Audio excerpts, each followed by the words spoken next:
Pronto. Então, antes de mais nada, né, até da gente fazer uma breve recapitulação, a aula foi gravada, né? E aí depois a gente vai ver se vocês assistiram ou não. E depois, daqui a pouco eu pergunto, calma, precisa confessar o pecado agora, depois vocês falam, tá? Eu quero recomendar para vocês, sugerir três livros, tá certo? Sobre o assunto que a gente vai estudar, né? Já começou, que é Trindade. Então, esse é o primeiro livrinho aqui, ó. O que é a Trindade? É uma pergunta. Não se engane que tem um ditado que diz assim, a gente pode julgar o livro pela capa, né? Isso aqui é pelo tamanho, né? Que é pequenininho, ó, bem pequenininho. Então, o que é a Trindade? R6 Pro, esse aqui é um dos grandes teólogos que nós temos, né? No mundo hoje, e é recomendadíssimo, tá? Então, é um livro baratinho, depois eu passo os valores para vocês lá, bem baratinho mesmo, é do tamanho, o valor é do tamanho do livro, baratinho, tá? Mas excelente, o conteúdo muito bom, ó, gostosinho de ler, pequenininho, a gente lê em uma sentada que fala, né? Sentou, leu, acabou. E aí, vai ser, não, isso aqui serve para consulta, fora o conhecimento, mas lê assim em uma sentada. Esse aqui também, amados, ó, muito bom, que é o que eu falei lá, se vocês assistiram a aula, vocês vão lembrar a Dança da Trindade, né? A gente vai retomar alguma coisinha hoje, tá? Muito bom aqui, ó, a Dança da Trindade, um livreto também, isso aqui é um livreto, eu só recomendei agora coisa assim bem suave, light. Quem é o seu Deus, a Trindade em Gênesis, a Dança da Trindade no Evangelho de João, nós vamos falar inclusive hoje, Amor, Vontade Própria e Unidade, Glória e Unidade, muito bom, um livreto também, ó. Uma sentadinha você lê, coisa assim fantástica.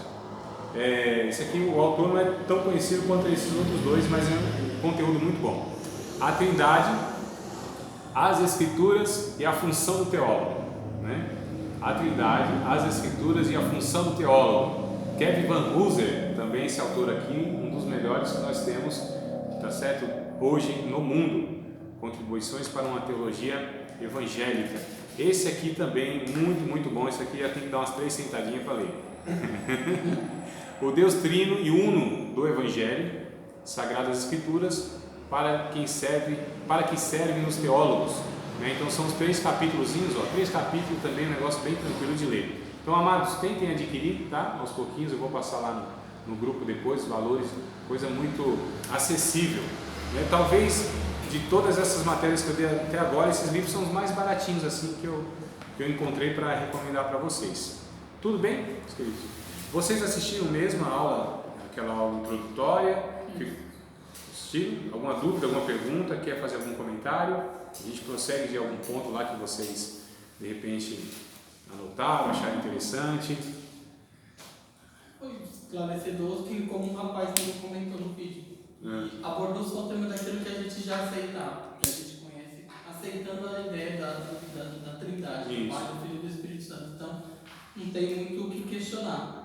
É interessante o seu apontamento, né, de como que a gente pode ver o Espírito Santo, não somente com a imagem paterna, mas a materna, né, de ver ele como uma mulher, como uma mãe, a mantenedora, a que cuida, que gera.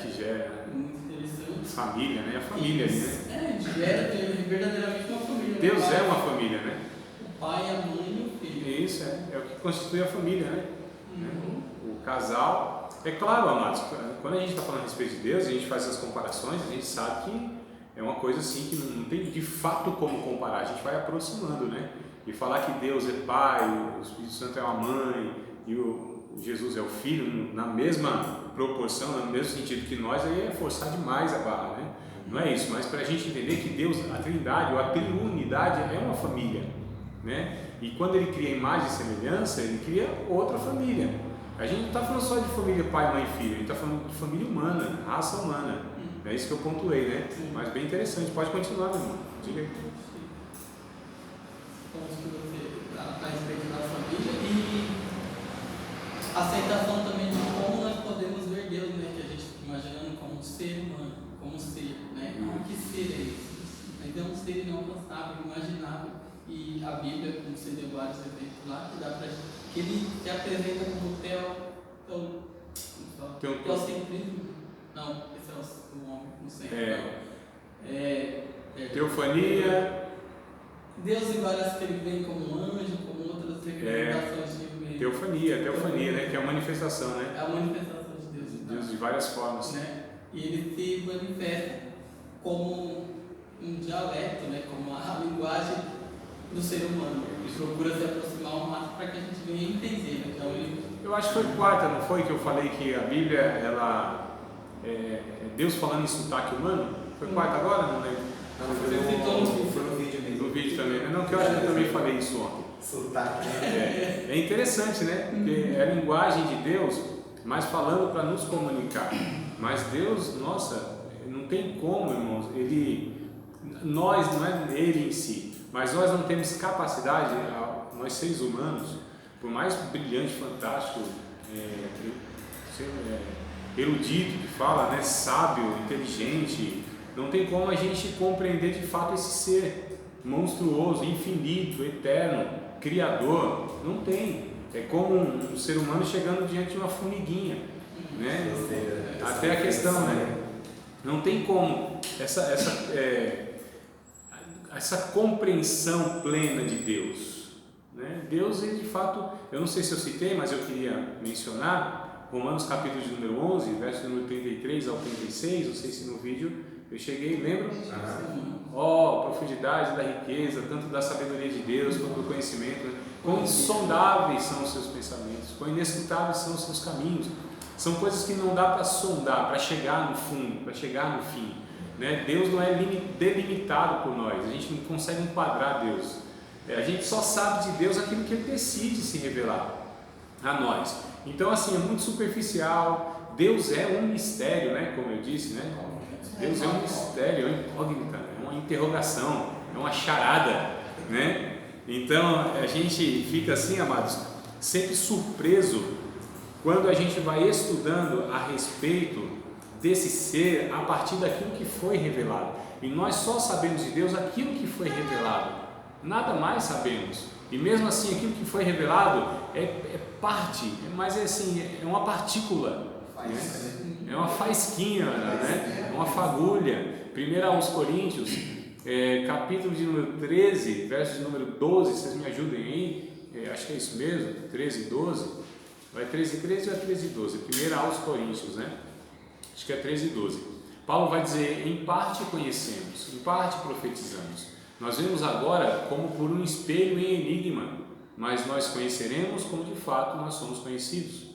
Mas nós vemos agora como por um espelho, lembrando que naquela época o espelho ele não era esse reflexo, né? Assim, muito nítido que a gente tem hoje. Era um negócio embaçado mesmo. 13 e 12, não é isso? Então, olha só, o espelho era algo muito embaçado, era muito distorcido. Então Paulo usa assim, a gente vê de uma forma distorcida, né? É por espelho como um enigma, uma forma distorcida como um enigma, como uma charada, como um mistério. Então nós conhecemos Deus assim, de uma maneira muito superficial mesmo, é um ser absurdo, não tem nem palavras para a gente descrever a grandeza desse Deus, a imensidão desse Deus, né? O tamanho desse Deus. Quando a gente pega Isaías, o profeta Isaías, ele vai dizer assim, trazendo palavras a respeito de Deus, ele se assenta no globo da terra. A terra é o apoio dos seus pés, é o estrado dos seus pés. Ele pega todos os oceanos na concha da sua mão. Olha só, amados, né? Então ele desenrola o céu como uma cortina, alguém que vai lá e abre a cortininha assim, ó, né? Então, só para descrever de uma forma poética o tamanho desse Deus. E mesmo assim ele é muito maior do que isso. Isso é só uma forma poética, limitada, superficial, para descrever a grandeza desse Deus. Conhece todas as estrelas pelo nome, tem trilhões e trilhões e trilhões de estrelas. Olha só, né? Que ser é esse? É inimaginável, amados, é algo absurdo. Então, e esse Deus, ele é constituído de fato de 3 pessoas. E para nós é algo muito complicado, porque a gente está falando de um ser que ultrapassa a nossa capacidade de imaginação e de resolução, de raciocínio, de conclusão. A gente não tem essa capacidade. Então, o que a gente conhece que tenha essa semelhança? Nada. É por isso que é difícil a gente fazer uma comparação, né? É por isso que Deus proibiu de fazer qualquer imagem dele, escultura, porque nada nessa criação se assemelha a Deus. Não tem nada que poderia representar Deus nessa criação. É por isso que ele proíbe, não façam nada aí. Porque seria assim, Deus é mais ou menos isso aqui. Não. E as contas de Deus. Não é? Israel fez isso, os povos pagãos fizeram isso, né? Então fizeram boi lá de bronze, fizeram algumas estátuas, fizeram um bocado de coisa. Isso aqui é nosso Deus, isso aqui é o seu Deus, isso aqui é o Deus de vocês. Então Deus disse: não faça, porque não tem nada nessa criação que possa me representar. O que se aproxima mais de Deus justamente é o ser humano, somos nós, né? Nessa complexidade. Então assim, nós sabemos o que é ser um e ser mais de um ao mesmo tempo sendo um. Em dois sentidos, individualmente e coletivamente. Então individualmente a gente sabe que a gente é um ser complexo, um ser humano, ele é complexo. Ele é mais de um. Nós sabemos que existe uma parte material, que é essa que a gente toca, que a gente vê, e uma imaterial que a gente não vê, né? Que a gente chama de psique, né? O pensamento, a alma, o espírito. Então, olha só, nós temos uma complexidade que os animais não têm, por exemplo, né? Que os próprios anjos não têm essa complexidade. Os anjos são espíritos. É o que a Bíblia diz em Hebreus 1,14. Não são todos eles, porventura, espíritos ministradores que hão de servir aqueles que vão herdar a salvação? Então, são espíritos. Eles não têm a complexidade de um ser humano, que também é espírito, mas é mais do que um espírito, que também é um, mas é constituído de mais de um. Então Deus também cria a sua imagem e semelhança nesse sentido. Isso eu estou falando de um indivíduo. Aí a gente vai falar então dessa unidade, né, composta também no coletivo, que é a raça humana, é a família humana. Quando Deus cria lá em Adão, a gente já viu muitas vezes, né? Eu ia falar careca de saber, mas eu vi dois irmãos assim, vai que eles iam se ofender, né? Ele está careca de saber que eu falo direto isso aí, né? Parece que agora eu fui falando toda a aula, um negócio mais ou menos assim. Essa questão de que Deus, de fato, ele cria a raça humana lá em Adão e é um só. Aquele casal já é visto como uma unidade composta, né? Então deixará o varão, o pai e sua mãe, seu pai e sua mãe, unir-se à sua mulher, e ambos serão uma só carne. Então olha só, uma só carne, ambos serão uma só carne. Quando Deus traz a mulher ao homem, ele diz: esta agora é osso dos meus ossos e carne da minha carne. Então olha que coisa interessante, essa unidade, esse negócio tão harmônico, tão homogêneo, tão único, né? A unidade, só que é composta. A mesma palavra lá em Gênesis, eu acho que é 2 e... vamos ver lá, amados, 2:24, 2:26, né? Para a gente pegar os termos, tá? Os termos bíblicos, para a gente entender aí essa complexidade. Então Gênesis 3:22, queridos, 3:22. A gente vai pegar já uns textos aqui. Gênesis. Bom, eu vou numa sequência aqui, porque eu anotei uma sequência aqui, e acredito que a sequência aqui vai fazer mais sentido, né? Pelo menos se eu anotei na sequência, me parece que vai fazer. Pode dar uma olhada lá, por favor, meu amado, só para ver se é alunos, se é o Leandro. Obrigado. Então, veja lá, se não for, que ao vivo e a cores é assim, né? Então, posso continuar? Tranquilo? Você consegue prestar atenção aqui? Então vamos lá. Gênesis 1:1, onde a gente vê: no princípio criou Deus os céus e a terra. Eu quero pegar os termos aqui, tá? Os termos no original, na língua hebraica, para a gente ir percebendo aí essa semelhança e essa diferença. Então Deus aqui é Elohim, Elohim com H, né? H-I-M, Elohim. Elohim é uma expressão plural. Lembra quando Jesus na cruz ele disse: Eloi, Eloi, lama sabachthani? Deus meu, por que me desamparaste? Né? Só que olha só, Jesus usa aqui o singular, ele não usa o plural, Elohim, ele usa Eloi. Por quê? Porque aqui era Deus falando com Deus, entende? Então aqui é singular, ele não poderia falar assim: Trindade, Trindade, Pai, Filho e Espírito Santo, por que me desamparaste? Não, era Deus falando, era o Filho falando. Uma parte lá, né? Hã? Uma parte já era ele, né? Então. Não é nem uma parte, uma pessoa de Deus estava falando com outra pessoa de Deus. Agora a gente vai colocando assim, uma pessoa, outra pessoa, então são 3 deuses. Percebe como naturalmente a gente vai formulando essas ideias? Porque é difícil para a gente conceber essa questão de 3 ao mesmo tempo é um, mas esse um Deus é constituído de 3 pessoas distintas, ou seja, uma não é a mesma coisa que a outra, não é a outra, melhor dizendo, uma é distinta da outra, mas uma é com a mesma natureza e a mesma essência da outra. Não dá um nozinho? Dá, né? Então vamos ver se a gente consegue amenizar isso. O Pai não é o Filho não é o Espírito Santo não é o Pai não é o Espírito Santo não é o Filho.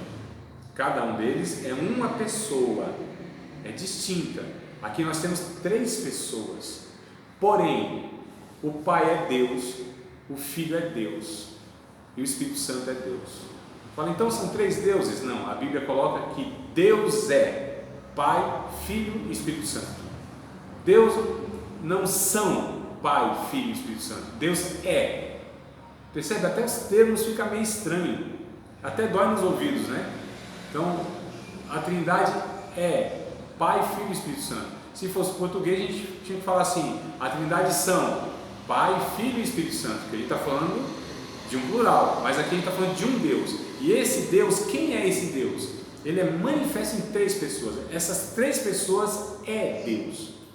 Não são deuses, é Deus. Percebe? Até no termo, né, na língua fica estranho, porque a gente não tem nada parecido. Ele está falando de um ser que ultrapassa inclusive a expressão das línguas, né? Até foge dessas regras que a gente criou. Então deveríamos falar: o Pai, o Filho e o Espírito Santo são deuses. Não, a gente fala: o Pai, o Filho e o Espírito Santo são Deus. Entendeu? Elohim é traduzido por Deus, porém fala-se de Deus manifesto em 3 pessoas. É um Deus plural, mas todos eles têm o mesmo atributo. O Pai é eterno, o Filho é eterno, o Espírito Santo é eterno. O Pai é onipotente. Tu quer falar? Sim. Diga. Então, fazer uma pergunta. Essa trindade é pela necessidade do diálogo com o ser humano? Porque Deus ele se fez carne, se fez espírito para se comunicar conosco. Olha só, Arão, me parece, lá no jardim, quem falava com Adão, um casal, me parece que era o pai. É possível que seja apenas o pai, porque na verdade quem via né, não fazia diferença. Jesus disse isso lá no capítulo 14 de João, verso 6. Acho que é um pouquinho antes ou é depois, né? 6 é eu sou o caminho, a verdade e a vida. Acho que é um pouquinho depois. Ele diz assim: quem vê o Pai vê a mim. Como tu pede, mostra-nos o Pai. Então não tem diferença se vê Deus Pai, Deus Filho ou Deus Espírito Santo. Você está vendo Deus. Se manifesta nas 3 pessoas de uma vez ou em uma só, tanto faz, é Deus. Então viu o Filho, viu Deus. Viu o Pai, viu Deus. Viu o Espírito Santo, viu Deus, né? Então não faz diferença. Agora, a questão dessas diferenças, Pai, Filho e Espírito Santo, a gente percebe que na história eles foram se revelando de formas diferentes na comunicação. O Antigo Testamento é a parte da história onde Deus, o Pai, ele é o que aparece mais nos registros históricos na Bíblia e na comunicação, né? Sempre como Deus, o Pai, o Eterno, né? Vários títulos lá e termos que usam para falar a respeito de Deus, dos seus atributos. O Pai. O Filho, a gente vê, como a gente daqui a pouco vai ver também alguns textos do Antigo Testamento, ele aparece como a gente chama de cristofania. A palavra phanos quer dizer manifestação, né? A manifestação de Cristo. Então essas cristofanias aparecem ora em forma de anjo, ora em forma até de pessoa. A gente vai ver daqui a pouco. Então Cristo, de uma maneira muito sutil, vai se manifestando, né? Mas era o Pai que era o que se destacava. O Espírito Santo, aliás, só tem 3 termos no Antigo Testamento dizendo Espírito Santo. Só aparece lá Espírito, Espírito de Deus, Espírito, Espírito. Espírito Santo só tem 3. Se vocês quiserem anotar, eu até posso passar para vocês. É uma curiosidade, né? Então, Salmo 51, por exemplo, é a primeira vez onde aparece lá, né, o adjetivo para o Espírito, né? Porque santo é o adjetivo, né? Espírito, esse Espírito, ele é santo. Olha só, e santidade é um atributo de Deus. Ele é santo. Ele comunica para nós uma semelhança de santidade. Mas nós não somos santos como Deus é. Só Deus é santo, porque Ele é totalmente separado, puro, né? Então, o Salmo 51, verso de número 11, o Davi, ele ora, ele diz: não me lances fora da tua presença e não retires de mim o teu Espírito Santo. Então aqui é a primeira vez que aparece no Antigo Testamento, né? Só tem 3 relatos no Antigo Testamento falando sobre Espírito Santo. Vai achar outros termos: Espírito eterno, Espírito de Deus, mas Espírito Santo não. Agora no Novo Testamento aí é o que mais tem Espírito Santo, né? Esse adjetivo. O Isaías, capítulo de número 63 de Isaías, o verso de número 10, é a segunda vez que aparece no Antigo Testamento o termo Espírito Santo. Então, Isaías 63, 10: mas eles foram rebeldes e contristaram o seu Espírito Santo, pelo que lhes tornou em inimigo, e ele mesmo pelejou contra eles. Então aqui é a segunda vez que aparece no Antigo Testamento, só tem mais uma vez, tá? Que está longe, que é o verso seguinte, verso 11. Verso 11, está lá o termo de novo. Todavia se lembrou dos dias da antiguidade, de Moisés e do seu povo, dizendo: onde está aquele que os fez subir do mar com os pastores do seu rebanho? Onde está aquele que pôs no meio deles o seu Espírito Santo? Então, no Antigo Testamento, só essas três passagens trazem, tá bom? Espírito Santo. Então, vamos lá, que eu acho que eu não respondi ainda, Barão, a pergunta. Tá chegando, né? Vamos ver se eu chego mesmo. Então, assim, Deus, ele foi se comunicando com o homem de diversas formas, né? Diversas maneiras. O Espírito de Deus, ou seja, o próprio Deus, uma das pessoas de Deus, é o que capacitava muitas pessoas, como por exemplo, profetas, sacerdotes e reis. Então, Deus, né, na manifestação do seu Espírito, o Deus em Espírito, vinha sobre essas pessoas temporariamente para usá-las para algumas tarefas especiais na história. É por isso que é chamado de ungidos, capacitados, né? Poucas pessoas eram ungidas, não eram todas mesmo, não. Lembra aquela passagem de Moisés, que Deus disse: eu descerei a ti e eu tirarei do meu Espírito de ti e distribuirei sobre esses 70 homens, e esses 70 homens começaram a profetizar, né? Então, para profecias, para o governo e para o sacerdócio, o Espírito de Deus vinha para capacitar essas pessoas. Reis a gente coloca, os juízes também inclui, tá? Então, os juízes eram, né, tipos de reis que tinham na época, né?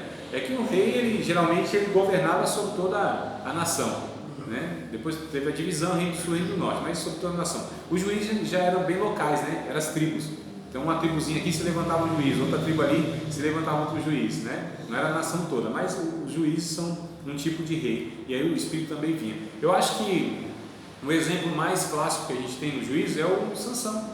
A Bíblia diz várias vezes, né? O Espírito do Senhor vinha sobre Sansão, e aí ele arrebentava aquelas cordas como se fosse um fiapo queimado, e o Espírito de Deus vinha sobre Sansão, e ele arrebentava os portões da cidade de Gaza e levava, e vinha o Espírito sobre a vida de Sansão, ele pegava uma queixada de jumento e matava 1000 homens.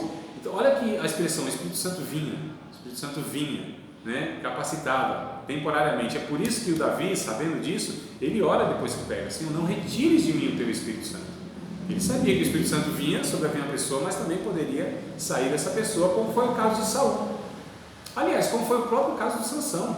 O Sansão, muito triste essa passagem, né? Porque quando Dalila acorda ele lá, terceira vez eu acho que engana ele, diz: Sansão, os teus inimigos vêm contra ti novamente. Aí ele fala assim: outra vez irei contra esses filisteus incircuncisos. Mas o texto diz: mal sabia Sansão que o Espírito do Senhor já tinha se retirado dele. Olha, cena triste inclusive, né? Então agora no Novo Testamento você já muda de figura, a gente vai ver um pouquinho mais para frente isso aí. Então o Pai se manifestava e se revelava de fato como esse Criador, né? Que é o eterno, o eu sou, o autossuficiente. Aí o Espírito de Deus vinha para capacitar essas pessoas, e o Espírito também inspirava os profetas para falar, né? Que os profetas eram portas-vozes de Deus, para falar com os homens. Então era mais ou menos assim essa dinâmica que tinha. Agora não sei se foi, nem lembro mais da tua pergunta exatamente, estou aqui tentando trazer.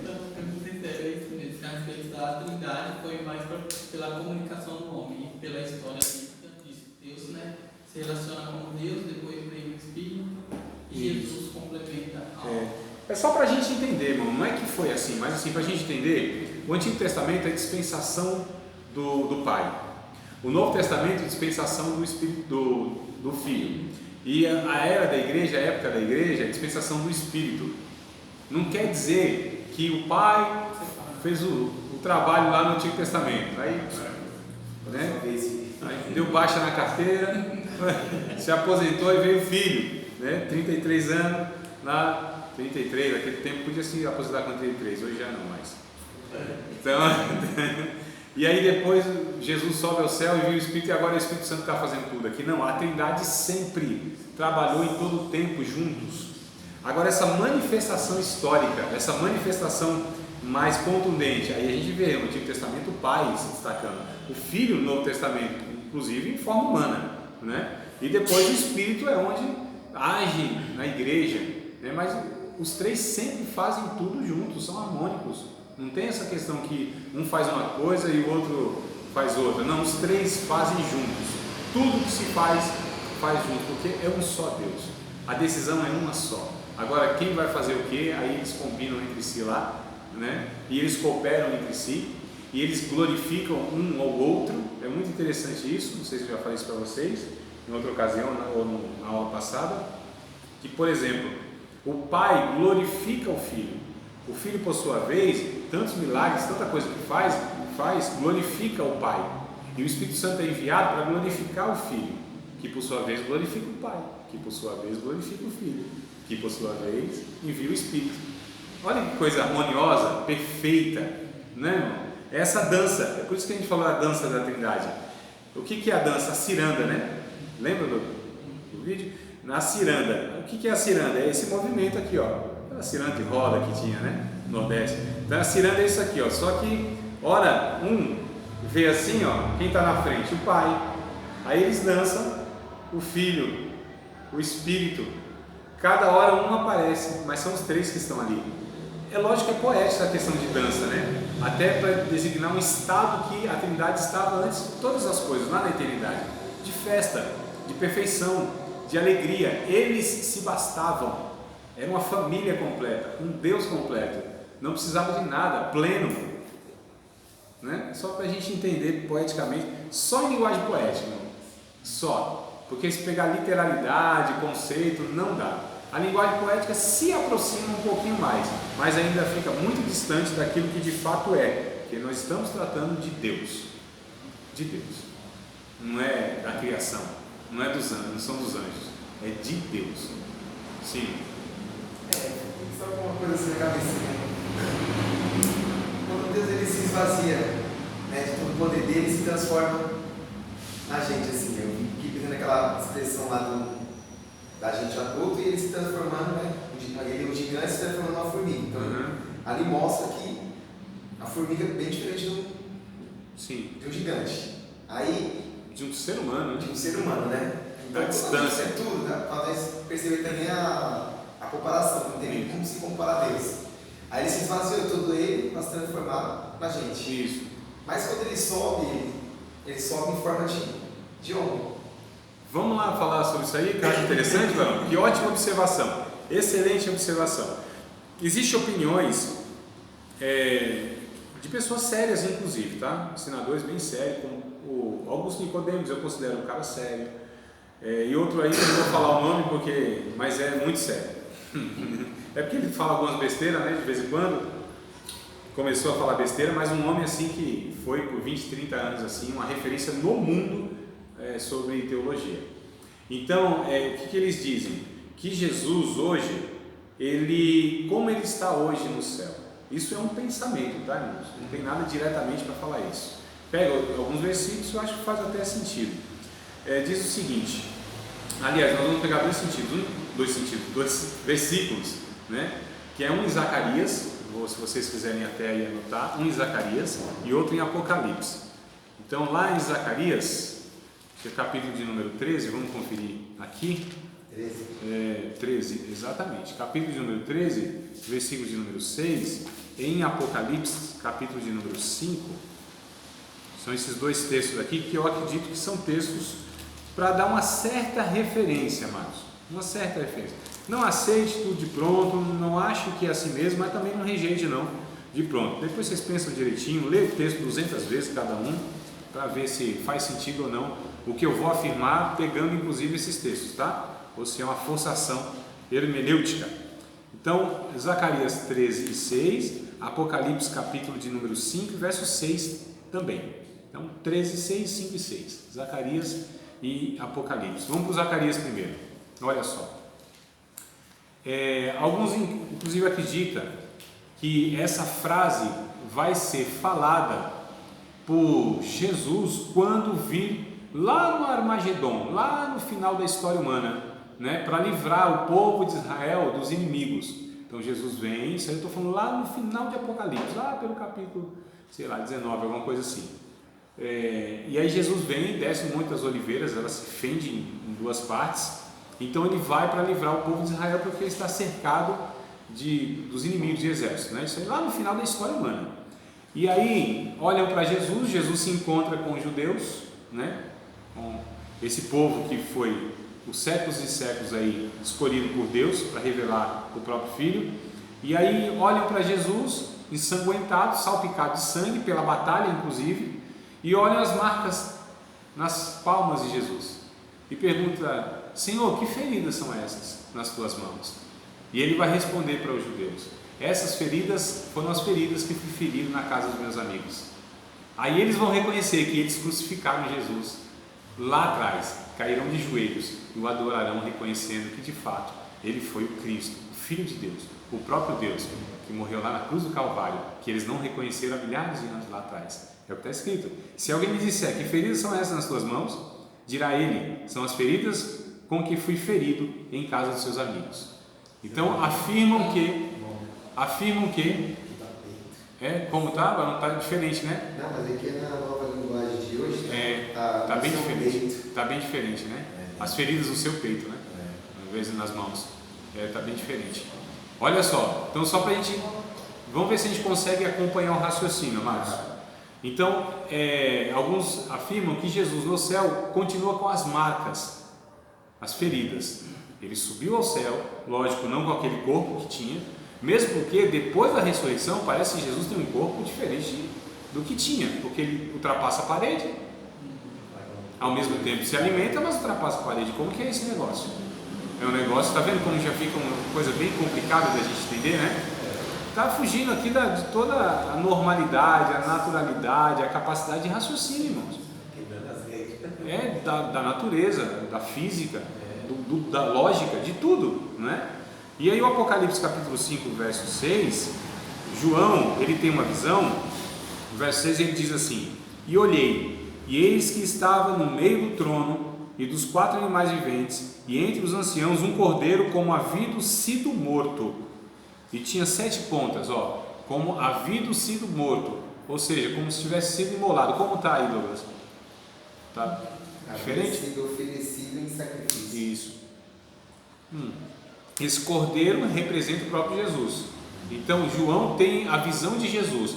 Como os anjos, os seres viventes olham para Jesus, diz aqui: eis aqui o leão da tribo de Judá. Então na ótica dos anjos é o leão, mas para João é o cordeiro que foi morto, imolado, ou seja, as marcas do sacrifício. Então alguns entendem que Jesus ele permanece, ele carregou para a eternidade essas marcas da crucificação.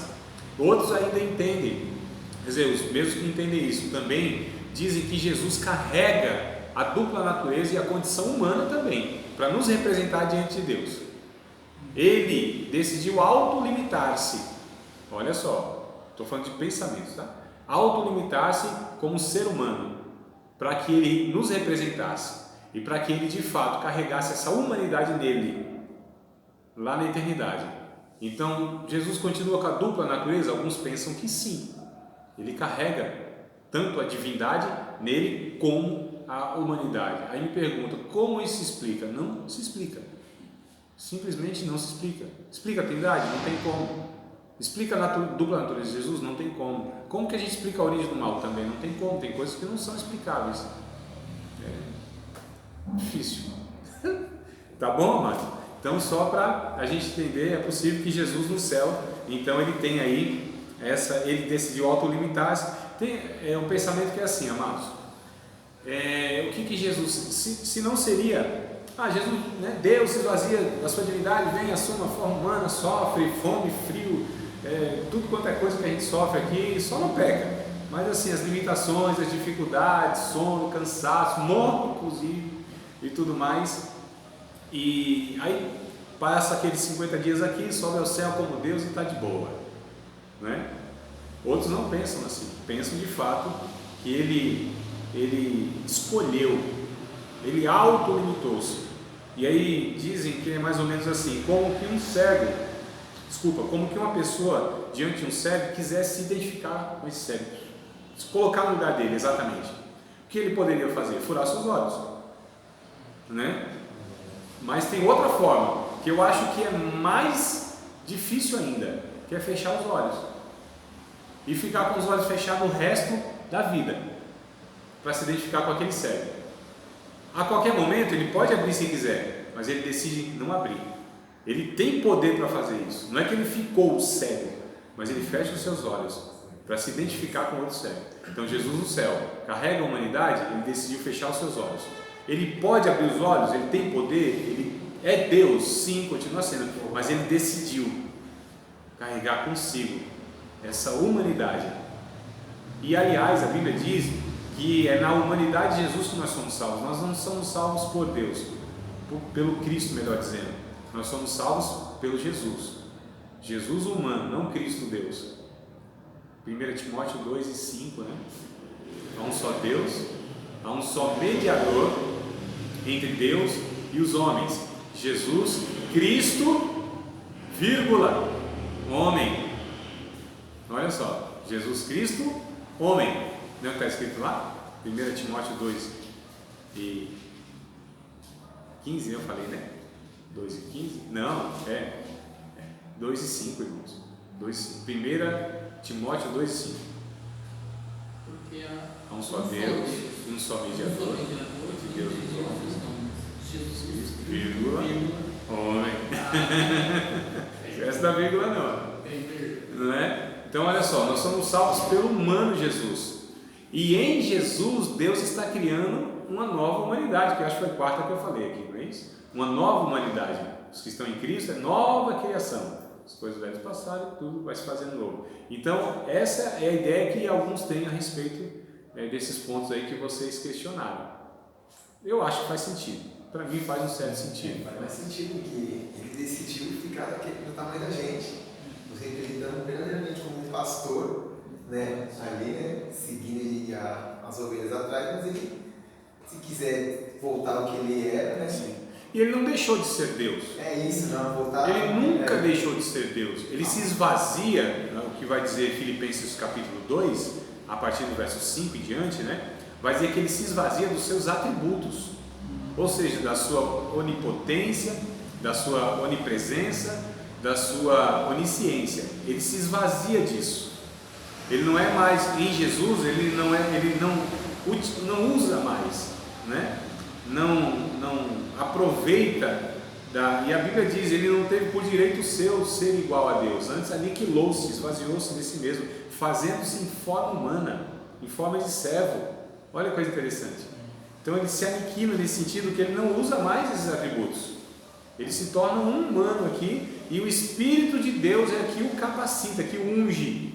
Olha, lembra da unção? O Espírito vinha e ungia os homens.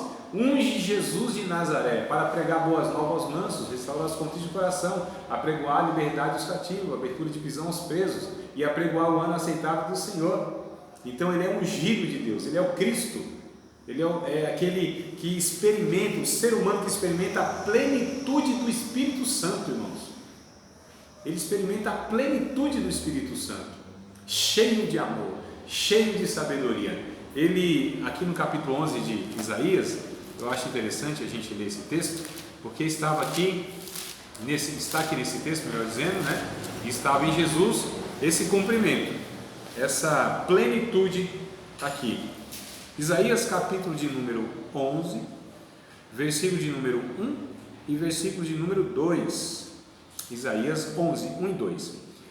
Porque brotará um rebento do tronco de Jessé, um raminho, né? e das suas raízes um renovo frutificará. Repousará sobre ele, sobre Jesus, o Espírito do Senhor, o Espírito de sabedoria, de inteligência, o Espírito de conselho, o Espírito de fortaleza, o Espírito do conhecimento e o Espírito do temor do Senhor. 7 virtudes, irmãos. 7 na Bíblia fala-se de plenitude, de perfeição. Então a plenitude do Espírito Santo, lá em Apocalipse vai dizer que ele tem, Jesus, os 7 Espíritos de Deus, ou seja, a plenitude do Espírito de Deus, né? Quando ele sai lá do batismo, onde João batiza, o Espírito Santo vem e o capacita. A partir dali, só a partir dali ele começa então a pregar o Evangelho, a palavra de Deus. Então é bem interessante isso aí, né? Jesus experimenta essa plenitude. Ele disse: vocês vão fazer obras maiores do que eu faço. Por quê? Porque eu vou ao céu, mas não deixarei vocês órfãos. Enviarei o Espírito Consolador, que o mundo não conhece, mas vocês conhecem. Não os deixarei órfãos. O Espírito de Deus viria.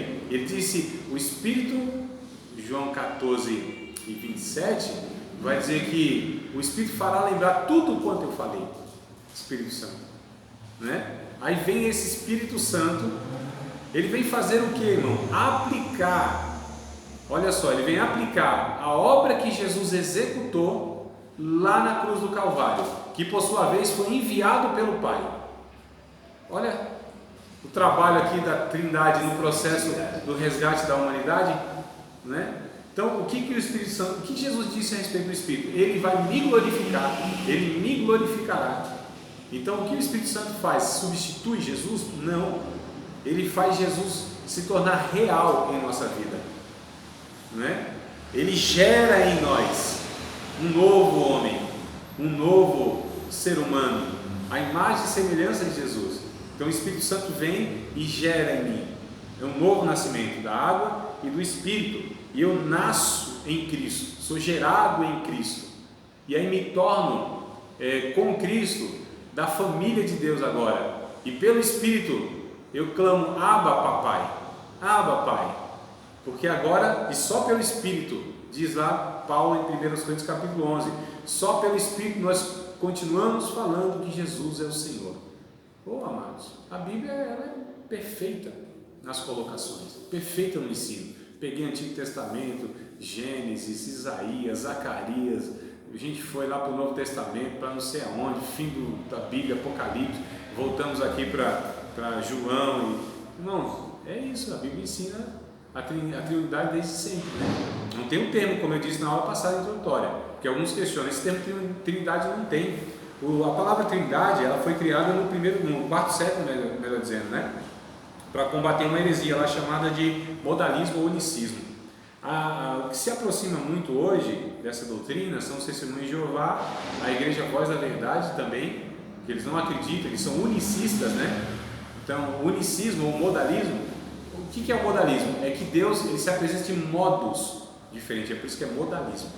Mas assim, o Pai é Deus, o Filho é Deus, o Espírito Santo é Deus. Só que um é o outro, é a mesma coisa, entendeu? Eles dizem assim: ora o Pai se manifesta como Deus se manifesta como Pai, ora o Deus se manifesta como Filho e ora Deus se manifesta como Espírito. Mas não é que eles não reconhecem que são 3 pessoas distintas. Ele só diz que eles vão se apresentando, ora como Pai, ora como Filho e ora como o Espírito, né? E não é isso que a Bíblia ensina. Mesmo porque não tem como as expressões no plural, lá desde Gênesis capítulo 1, verso 26 e 27, façamos o homem conforme a nossa imagem, a nossa semelhança, né? Lá em Gênesis capítulo 10 ou 11, me parece, na Torre de Babel, desçamos, confundamos a língua deles.